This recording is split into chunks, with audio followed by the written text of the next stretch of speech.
عليكم حبايبي الحلوين، كل سنة وانتم طيبين. احنا النهاردة هنعمل الشربات بتاع الحلويات. تمام. اعملي شرباتك طول السنة، من السنة للسنة. يعني مثلا لو انت بتستخدمي حلويات كتير اعملي 3 اكياس سكر، حلو قوي. هتعمل لك ازازتين كبار، كل ازازة عبارة عن لترين، وازازة تالتة عليهم وسط. طيب، ما بتعمليش حلويات كتيرة، كفاية كيسين سكر مرة واحدة وخلصيهم. مش عايزة، كفاية كيس سكر. طيب، المعيار ايه؟ كل كوباية سكر عليها نفس المعيار كوباية مية. كل كوباية سكر يا حبايبي عليها نفس المعيار كوباية مية. يعني اهو، اهو بالمنظر ده كده اهو. طبعا انا كنت معايره وحاطه في الشفشه المعيار بتاعي، فاهو هقوم حاطاه كده اهو. تمام. اولع النار، ايدي في السكر لغايه ما يدوب. اوعي تحطي عصير الليمون على السكر طول ما هو بالمنظر ده، يقوم ماسك في بعضه ومتكتل.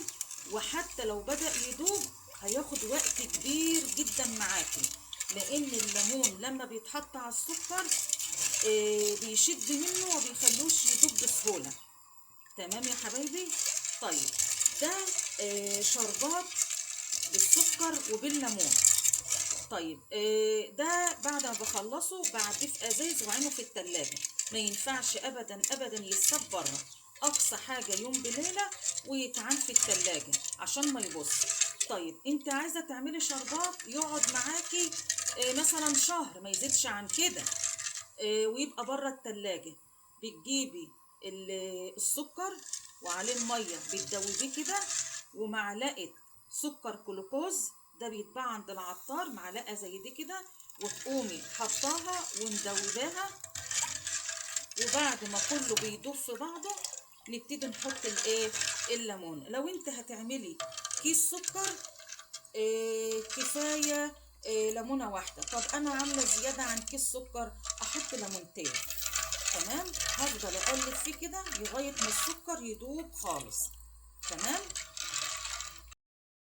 حبايبي الحلوين، بصوا معايا، بحب اوريكم ما عادش فيه سكر خالص. في اللحظة اللي ما عادش فيها سكر بجيب، طبعا عشان انا عاملة اكتر من كيس ماشي، فبعصر ليمونتين.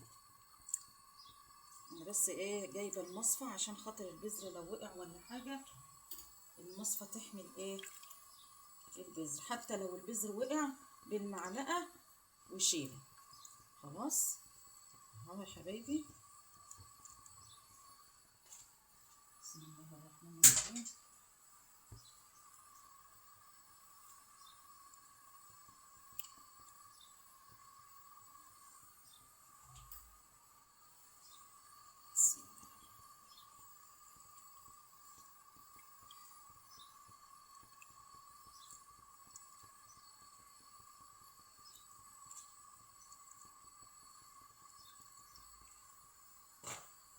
شوفوا البذر اهو وقع اهو بحرف المعلقه، اشيله كده ما فيهوش ادنى مشكله اهو.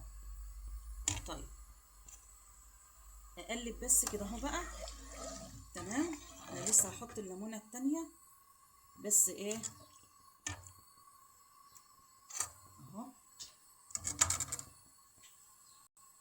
الليمونه التانيه اهي.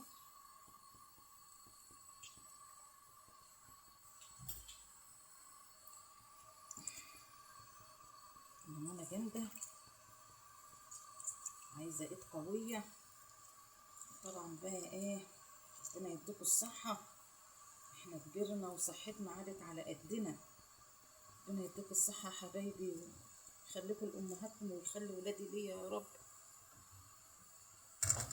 ربنا يبارك فيكم جميعا ويحميكم من شر وغدر الايام، ويحميكم انتوا وولادي من شر وغدر اللي حواليكم.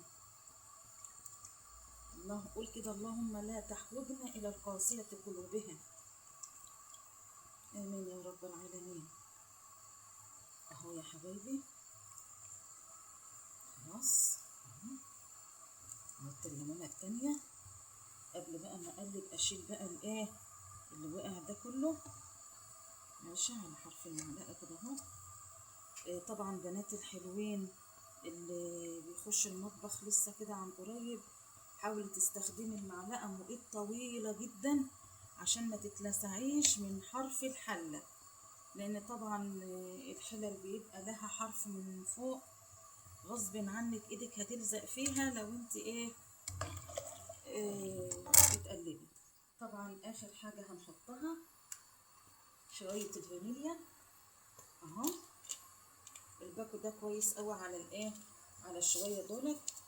معلومه بس صغيره لبناتنا الحلوين وسيداتنا الامارات، الفانيليا يا جماعه ماده كيماويه، ما هياش الماده مستخلصه يعني تقدري تحطها براحتك، لا دي ماده مصنعه من حاجات كتيره.